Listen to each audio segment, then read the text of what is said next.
평안을 빕니다. 산성교회 믿음의 성도 여러분, 그리고 청년 여러분, 한 주간도 주님의 은혜 가운데 거하셨기를 간절히 소망합니다.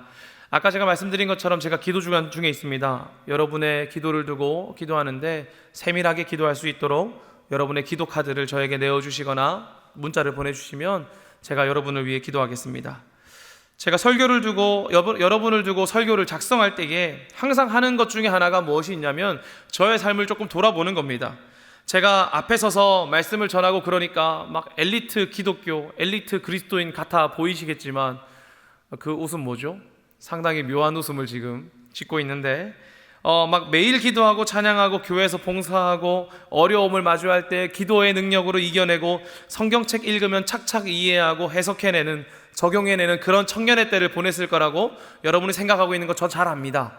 그렇게 보이실 테니까요. 그 웃음 뭐죠? 네? 그런데 저는 그렇게 엘리트 같은 청년은 아니었던 것 같아요. 제가 청년의 때에 교회를 다니던 저의 모습을 생각해보면 그렇게 여러분이 상상하는 믿음의 청년의 모습은 아니었단 말입니다.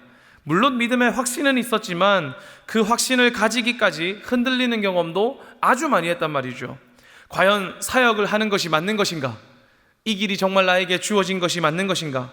경제적인 어려움과 사람들 사이의 갈등 가운데서 문제 앞에 흔들리고 하나님 없이도 이 일을 잘 해결해낼 것 같은 그런 기분이 저에게도 들었단 말입니다. 그래서 여러분에게 말씀을 전할 때에 조금 저를 돌아보는 시간을 가지기도 하고 또 그 경험을 나누고 싶은 마음도 듭니다. 제 인생에 있던 경험들을 나누고 싶단 말이죠. 멋진 엘리트의 모습, 나 힘들 때도 기도했다, 나는 언제나 예배 빠지지 않았다, 그런 얘기를 나누고 싶은 것이 아니라 흔들리고 흔들리던 저의 모습을 나누고 싶단 말입니다. 새벽기도 가야 되는데 못 가겠고 오늘 너무 마음이 힘든데 예배 가운데 나가서 주님께 부르짖어야 하는데 기도할 수 없었던 그런 흔들리는 저의 마음을 나누고 싶단 말이죠. 그런데 여러분, 성경을 보면 저보다 더욱더 열심히 흔들린 사람들이 많았던 것 같단 말이죠. 저도 장난 아니게 흔들린 것 같은데 성경 가운데 보면 정말 너무나 흔들린 사람들이 얼마나 많습니까? 이 사람들을 통해서 하나님이 우리에게 이렇게 말씀하고 싶으신 것 아닌가 싶어요. 우리 모두 흔들린단다. 그러나 흔들리지 않으려고 노력하는 사람 되어야 되지 않겠어? 믿음의 선배들도 흔들렸고 저 앞에 서 있는 저 사람도 흔들렸고 믿음이 뛰어나 보이는 저 사람들도 흔들렸단다. 이렇게 말이죠. 저는 성경을 읽다 보면 늘 등장하는 우상 숭배와 전쟁에서 자신의 힘으로 승리하고자 하는 열망과 탐심들과 욕심들을 엿봅니다. 반복되는 그 모습을 보면서 쟤네들은 왜 맨날 똑같은 죄를 지어? 맨날 똑같은 상황 아니야? 왜 바보같이 그걸 또 선택하지? 라고 생각하지 않습니다.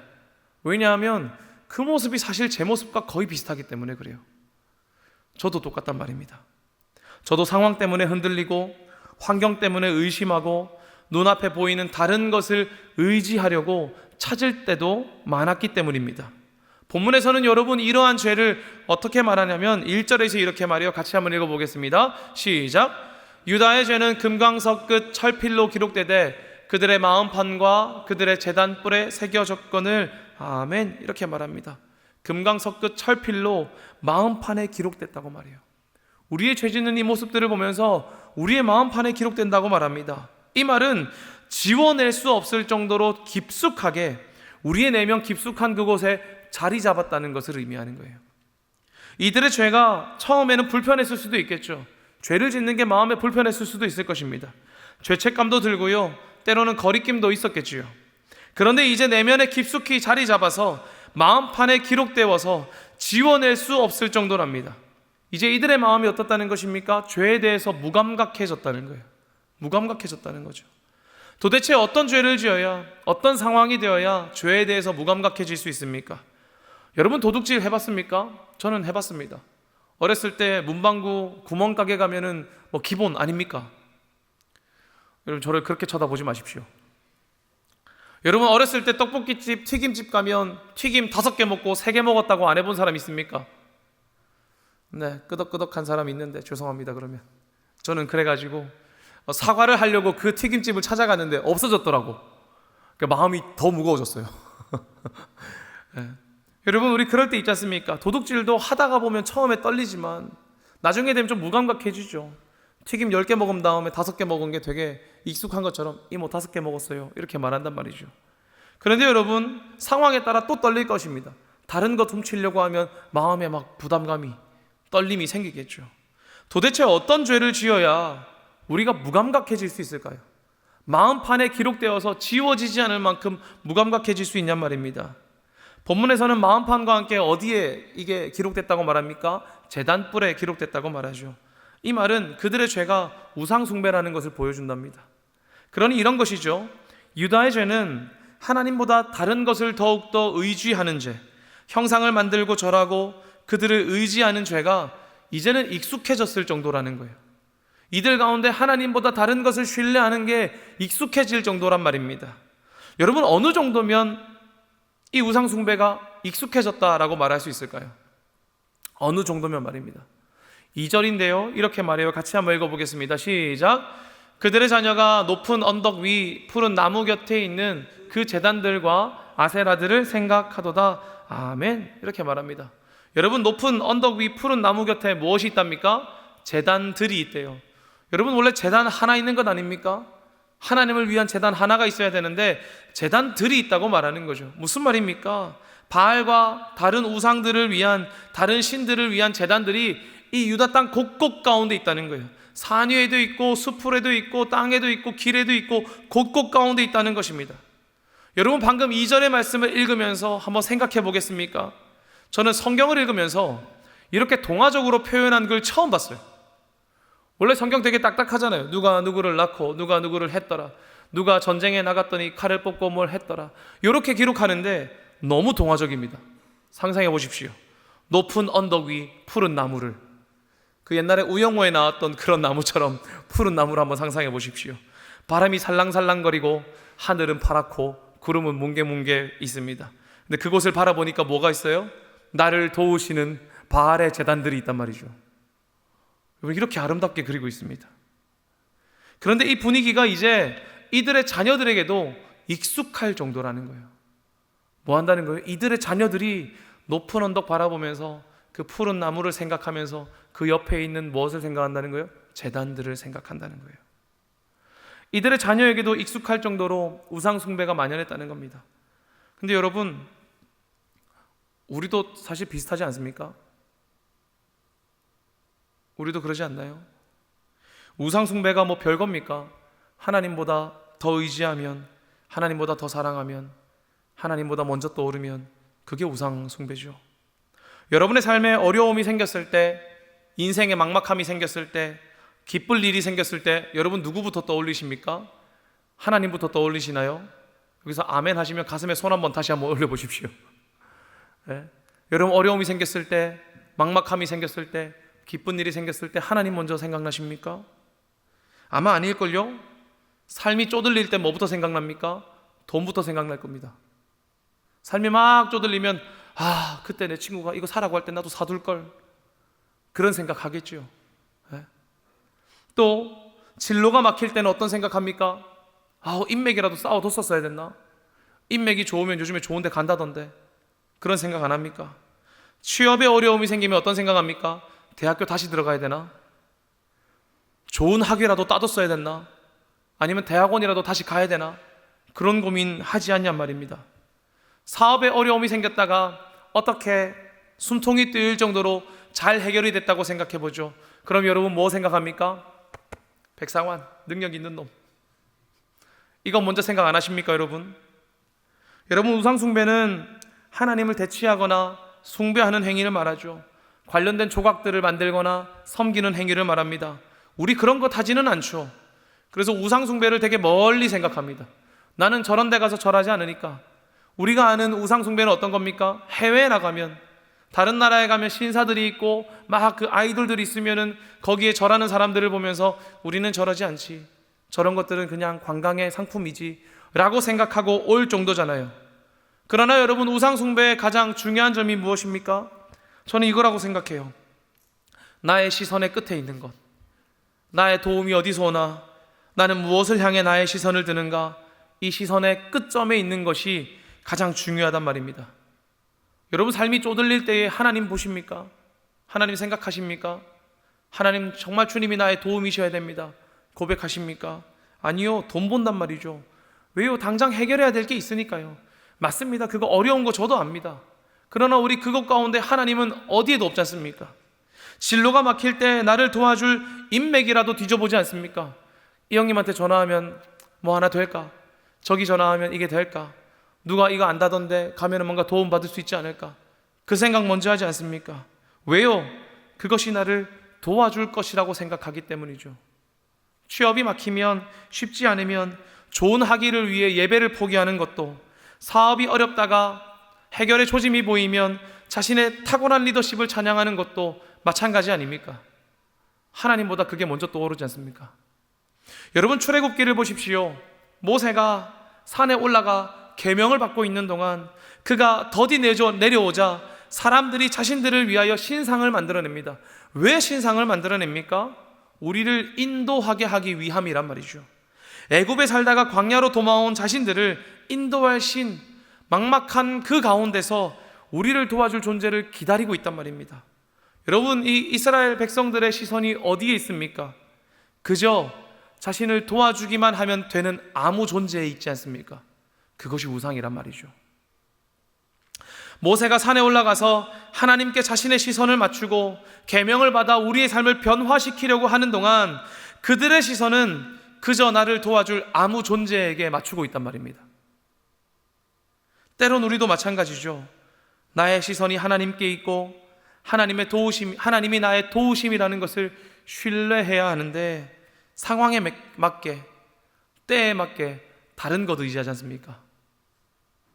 좀 그렇게 어렵지 않은 상황이면 하나님께 의뢰하기도 하다가 너무 답도 없어 보이는 상황이면 하나님보다 세상의 것 의지하지 않습니까? 자연스레 다른 것을 떠올리는 우리의 마음에 무엇이 새겨져 있습니까? 정말 하나님이 새겨져 있습니까? 내 마음에 정말 하나님이 새겨져 있습니까? 때에 따라 나를 돕는 혹은 돕기를 바라는 무언가를 새겨놓고 있는 것은 아닙니까? 하나님, 내가 경제적으로 어려울 때는 돈으로 도와주셔야 됩니다. 하나님, 내가 취업의 길이 막막할 때에는 인맥이나 좋은 우연으로 혹은 세상 사람들이 가질 수 없는 어떠한 기회로 나에게 도와주셔야 합니다. 여러분, 이게 하나님의 도우심입니까? 아니면 우리가 돈을 바라고 기회를 바라고 있는 것입니까? 우리 진지하게 물어야 한다는 거예요.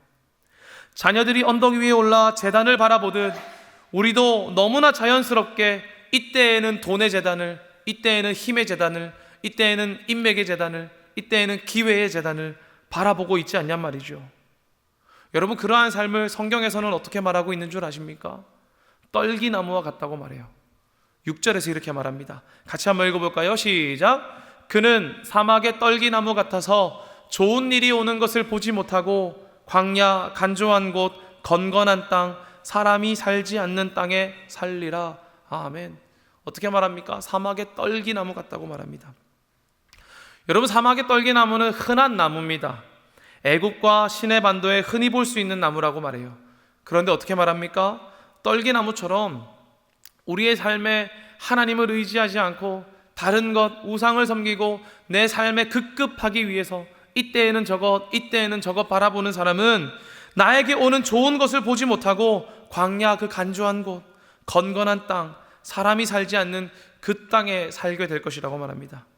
흔히 이 나무는 좋은 것 보지 못하고 옳은 것 보지 못하고 물이 풍부한 것 보지 못하고 오히려 광야에 머무는 사람들이란 말이죠. 메마른 땅과 소금기가 가득한 그 땅 가운데서 열매도 맺지 못하고 무엇하는 사람들입니까? 자신의 생존에 급급한 사람들입니다. 이때에는 이것, 저때에는 저것, 이 상황엔 이것에 필요한 것, 그저 생존에 급급하단 말이죠.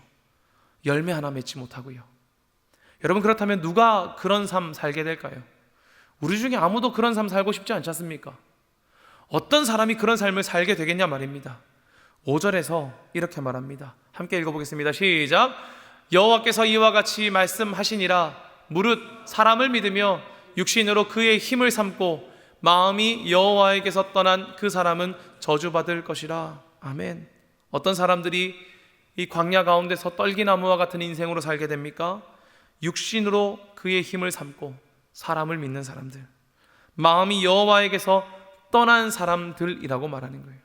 어떤 것입니까? 나의 시선의 끝에 하나님이 있지 않는 사람들. 이 상황이면 저 사람 믿으면 되지.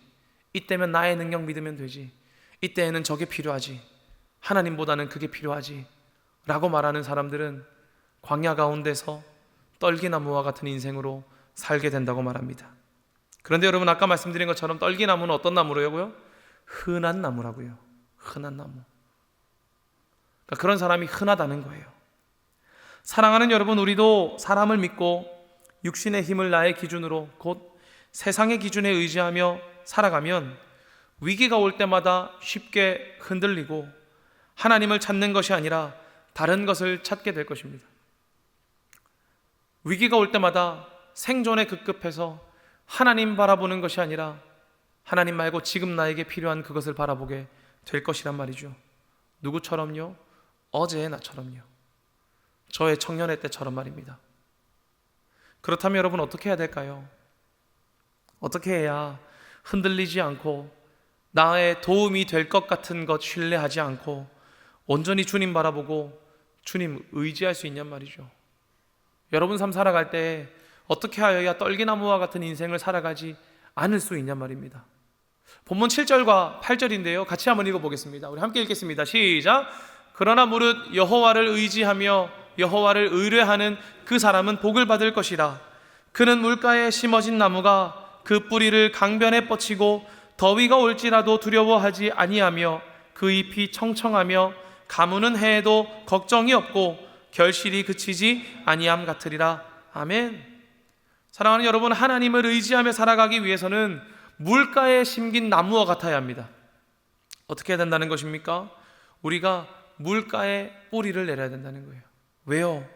물가에 심긴 나무는 항상 생명력을 유지합니다. 항상 생명력을 유지한단 말이죠. 우리에게 생명을 더하는 것이 무엇입니까? 물가에 심겨진 나무에게는 물이 그의 생명력을 보충해 주겠지만 우리가 물가에 심겨진 나무라면 우리의 무엇이 소망이 되고 무엇이 생명이 되겠냔 말입니다. 하나님이란 말이죠. 다르게 말하면 우리는 하나님께 뿌리 내려야 된다는 거예요. 여러분, 예레미야서 전체의 메시지를 정리하면 하나님입니다. 예레미야가 얘기하는 것은 하나님이란 말이죠. 하나님이 죄 가운데서도 회복을 계획하시고 하나님께서 새 언약을 세우시고 하나님께서 우리의 의가 되시고 하나님께서 우리를 회복의 날로 이끄신다는 것이 예레미야의 주제입니다. 그럼 우리가 어디에 뿌리 내려야 된다는 거예요? 우리의 소망이 어디가 되고 우리의 생명력이 어디서 나온다는 것입니까? 하나님이란 말이죠. 그러니 우리가 세상 가운데 흔들리지 않으려면 하나님께 뿌리 내려야 합니다. 오늘 말씀을 보면 이렇게 말하죠. 나무가 뿌리를 강변에 뻗치면 더위가 올지라도 두려워하지 않는데요. 왜요? 더워도 나에게는 생명력이 공급되기 때문입니다. 충분한 물을 흡수할 수 있기 때문이란 말이죠. 여러분, 최근 되게 따뜻하지만 한동안 되게 추웠습니다. 손난로 하나 있으면 별로 더럽지 않았습니다. 왜요? 이게 따뜻함을 주잖아요. 그런데 여러분, 더위 가운데 있는데 나에게 충분한 물이 있다면, 나에게 충분한 그늘이 있다면 두려워하지 않을 것이란 말이죠. 여러분, 우리가 세상 가운데 흔들리지 않는 그리스도인이 되기 위해서는 하나님께 뿌리 내려야 됩니다. 다르게 말하면 하나님께 생명력을 공급받아야 된다는 거예요. 그냥 교회만 잘 나오면 된다, 그 말이 아니에요. 우리가 이 뿌리를 통해서 생명력을 공급받아야 된다는 거예요. 그러면 더위가 오고 추위가 오고 가뭄이 와도 우리는 멈추지 않는 영원한 샘물에 뿌리 내리고 있기 때문에 흔들리지 않는다는 거예요. 왜요? 나에게는 주님의 공급함이 있기 때문입니다. 오히려 더위가 온다고 할지라도 우리의 이파리는 푸를 것이고 가무는 해에도 걱정 없이 결실을 맺을 거예요. 여러분, 우리가 무엇을 공급받아야겠습니까? 하나님의 것을 공급받아야 되지 않겠습니까? 여러분, 시편 1편에서도 동일하게 말합니다. 1절부터 3절인데요, 같이 한번 읽어보겠습니다. 시작. 복 있는 사람은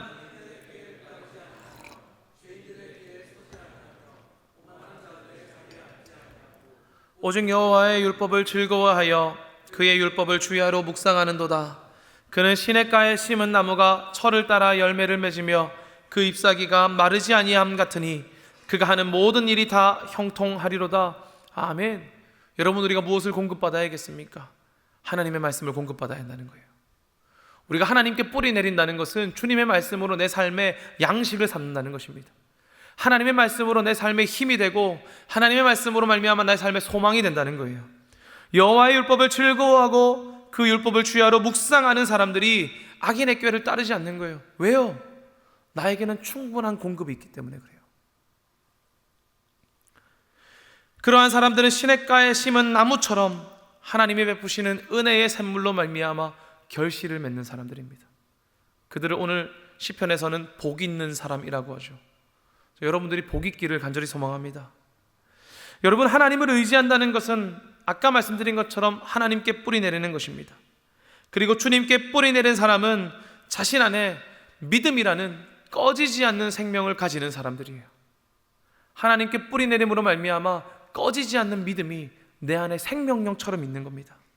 여러분, 상황이 어렵습니까? 그때에 우리의 믿음이 꺼지지 않을 정도로 우리는 하나님께 뿌리 내려야 돼요. 취업과 진로의 문제 때문에 때로는 원망이 듭니까? 그럴 수도 있지요. 하나님, 내가 몇 번이나 도전했는데 왜 나에게 길을 열어주지 않냐고 때로는 원망이 들 때도 있습니다. 그러나 그때에 하나님을 의지하는 사람은 그럼에도 불구하고 믿음의 생명이 꺼지지 않는단 말이죠. 때로는 불평하고 원망할 수 있으나 주님을 향한 믿음이 꺼지지 않는다는 겁니다. 여러분, 우리가 그 정도 될 때까지 뿌리를 내려야 되지 않겠어요? 한 번 불편하고 한 번 맘상에서 떠나가는 사람이 아니라 주님 앞에 끝까지 뿌리 내려 영원한 생명력을 소유한 사람이 되어야 하지 않겠냔 말입니다. 오히려 더위가 오더라도 걱정하고 두려워하는 것이 아니라 내 안에 영원한 생명력을 주시는 하나님으로 말미암아 어떤 결실을 맺을지 기대하고 소망하는 사람 되어야 하지 않겠냐 말입니다. 그런 청년, 그런 성도가 되면 얼마나 멋있겠어요.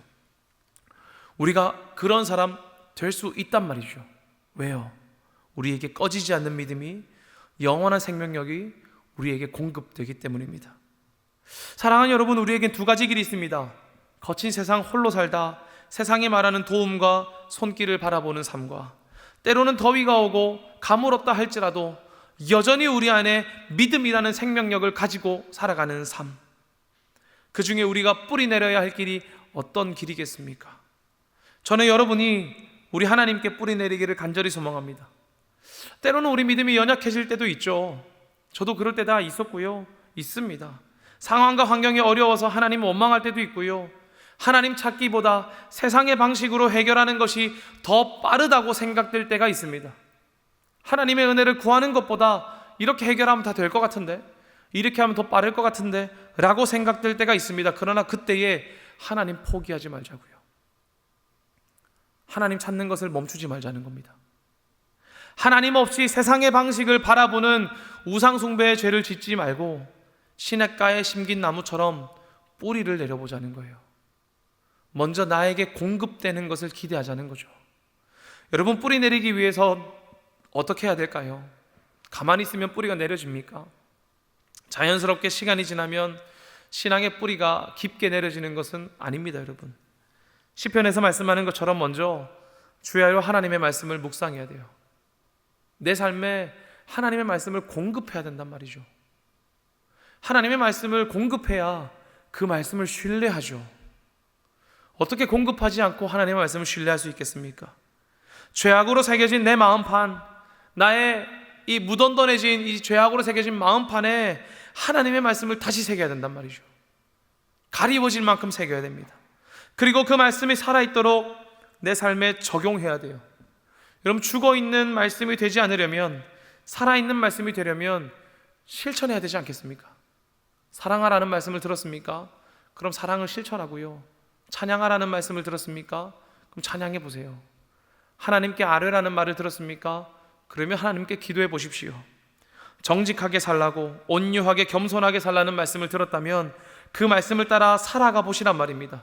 그때에 하나님께서 그 말씀이 죽어가지 않도록, 그 말씀이 생명력이 없어지지 않도록 우리의 삶을 보호하시고 이끄실 것입니다.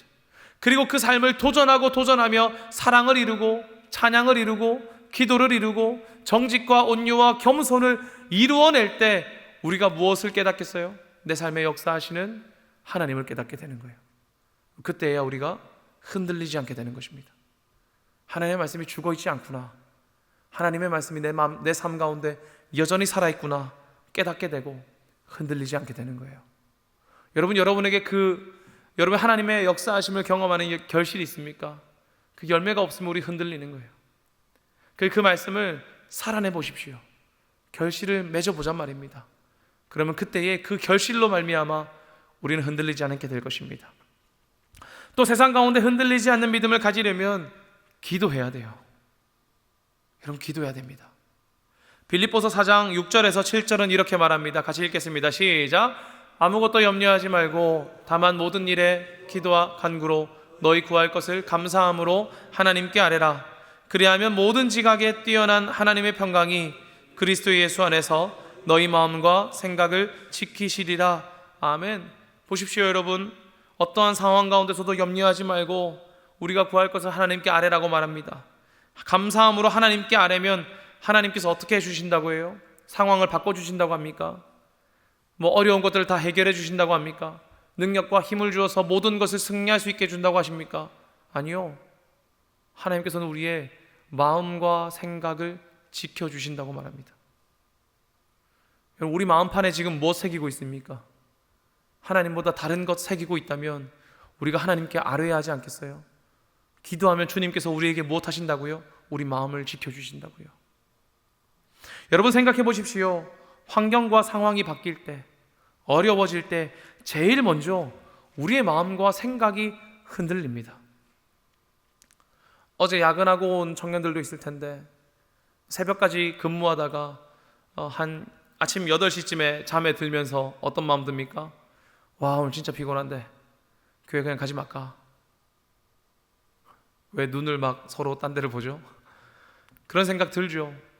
어려운 상황이 생기고 내 삶에 힘듦이 생기면 하나님 바라보는 것보다 먼저 내 마음이 변합니다. 다른 것 떠올린단 말이죠. 하나님께 아는 것이 잘 해결되지 않으면, 내가 원한 방식대로 정리되지 않으면 우리의 마음이 어떻게 됩니까? 변합니다. 생각이 바뀌고요.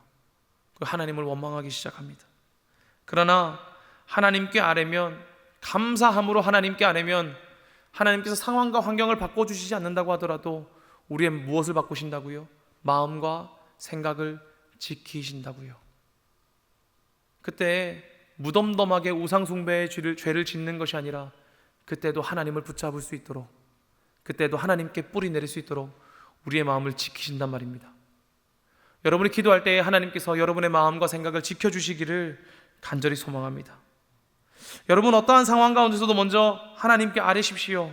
그러면 모든 지각에 뛰어난 하나님의 평강이 그리스도 예수 안에서 여러분의 마음과 생각을 지킬 것입니다. 여러분 우리 기도합시다. 주님께 부르짖자는 거예요. 현실의 문제와 어려운 상황 가운데 현실적인 대안이 먼저 떠오를 수 있습니다. 그럴 수 있습니다. 그러나 그때에도 주님께 나아가 엎드리자고요. 먼저 하나님께 엎드릴 수 있는 용기와 믿음을 가지자고요.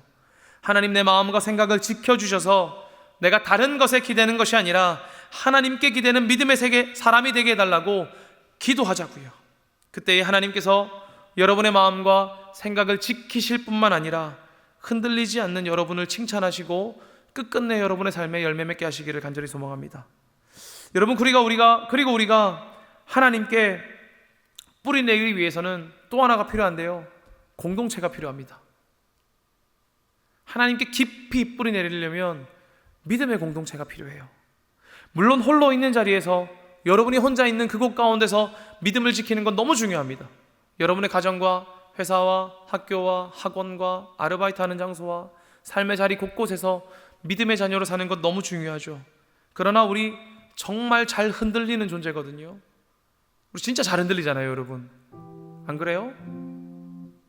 저는 정말 잘 흔들립니다. 오늘 저를 보는 모든 청년들이 말하는 거예요. 목사님 아프세요? 아니야, 오늘 좀 피곤해. 날씨가 그래서 그런가? 좀 피곤하네. 나라랑 바깥에 있다가, 나라야 우리 예배 째고 커피 한잔 하러 갈까? 나라가 말합니다. 목사님인데 어딜 째시려고요? 여러분 홀로 있을 때 믿음 지키는 거 중요하죠. 그러나 우리 잘 흔들린다는 거예요. 상황이 바뀌면 흔들립니다. 그때 서로를 지탱해 줄 사람이 필요해요. 서로를 지탱해 줄 사람이요. 그것도 어떤 사람들입니까? 믿음의 사람들이 필요하다는 거예요. 여러분 한번 생각해 보십시오. 여러분이 어려운 일이 생겼을 때 아마 이 얘기 해야 되는 친구가 생각나겠죠. 이런 고민 말해줄 어떤 한두 사람이 생각날 테지만 저는 그 사람 중에 믿음 있는 사람이 있었으면 좋겠습니다. 여러분 전도서 4장 9절에서 12절 이렇게 말합니다. 같이 한번 읽어보겠습니다. 시작. 두 사람이 한 사람보다 나음은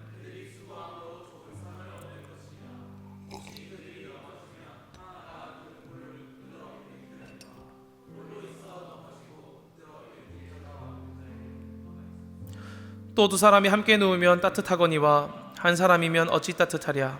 한 사람이면 패하겠거니와 두 사람이면 맞설 수 있나니 세 겹줄은 쉽게 끊어지지 아니하느니라. 아멘. 한 사람이면 패하겠거니와 두 사람이면 맞설 수 있답니다. 우리가 상황의 변화와 환경의 변화 가운데 홀로 있으면 패할 수도 있습니다. 하나님 의지하려고 했다가도 다른 것 의지할 수도 있어요. 그러나 두 사람이면 어떻게 할 수 있다고요? 맞설 수 있어요. 그리고 세 겹줄은 쉽게 끊어지지 않습니다. 홀로 상황 이기려면 넘어질 수도 있습니다. 그러나 우리가 모여서 예배하고 하나님을 구하면 맞설 수 있고요. 주님이 우리와 함께 하시면 우리는 결국 승리할 것입니다. 혹시 이 자리 가운데 홀로 예배하는 청년들 있습니까? 홀로 그냥 왔다 가는 청년이 있다면 여러분 넘어지지 않도록 꼭 마을 모임에 참여하십시오. 가서 공동체의 이야기를 나누고 서로 기도하고 서로를 위해 중보할 수 있는 사람들이 되어 주십시오. 그러면 우리가 하나님께 더욱더 깊이 뿌리 내릴 수 있다는 거예요. 제가 말씀드린 것처럼 이번 주 기도 주간으로 보내고 있습니다. 여러분의 기도를 하나하나 보면서 이런 마음이 있구나, 이런 상황이구나, 넘어질 수도 있겠구나. 하나님, 이 청년 넘어지지 않게 기도합니다. 홀로 싸워내지 말라고 같이 기도하는 거예요. 여러분 홀로 싸우지 말라고 제가 기도하는 겁니다. 제발 기도 제목 좀 많이 주세요, 여러분. 그러니까 너무 작습니다, 여러분. 네? 홀로 싸우지 말라고 제가 기도 같이 하겠다니까요. 꼭 내십시오, 여러분. 여러분 홀로 싸우지 말고 함께 싸웁시다. 그러면 우리가 넘어지지 않고요, 더욱더 깊이 뿌리 내려 결국에는 패하지 않게 될 것입니다. 오늘 말씀은 하나님을 신뢰하는 사람과 그렇지 않은 사람을 대조합니다. 하나님보다 다른 것을 의지하며 죄를 마음판에 새긴 떨기나무 같은 사람과 하나님께 뿌리 내림으로 말미암아 영원한 생물의 기쁨을 끝끝내 가지는 사람, 그 사람을 비교합니다. 바람과 가뭄 같은 인생의 어려움 속에 흔들리지 않는 믿음을 살려면 어디에 뿌리 내릴 것인가를 물어보고 있습니다. 사랑하는 여러분, 어디에 뿌리 내리시겠습니까? 저는 오늘 여러분이 하나님께 뿌리 내리겠노라, 우리 믿음의 성도들 가운데 함께 뿌리 내리겠노라, 홀로 뿌리 내리는 것이 아니라 우리가 주님의 말씀으로 말미암아 양육받고 하나님께 기도함으로 아뢰고 함께 이곳 가운데 하나님께 뿌리 내리는 내가 되고 싶다고 결단하는 우리 되길 간절히 소망합니다. 하나님께 뿌리 내리고 날마다 말씀을 공급하고 말씀을 실천함으로 어려운 현실 앞에서 무엇보다 하나님을 구하고 공동체 안에서 서로를 지탱하는 우리가 되어 끝끝내 넘어지지 않고 하나님의 아름다운 열매를 맺는 우리가 되겠다고 선포하며 찬양합시다.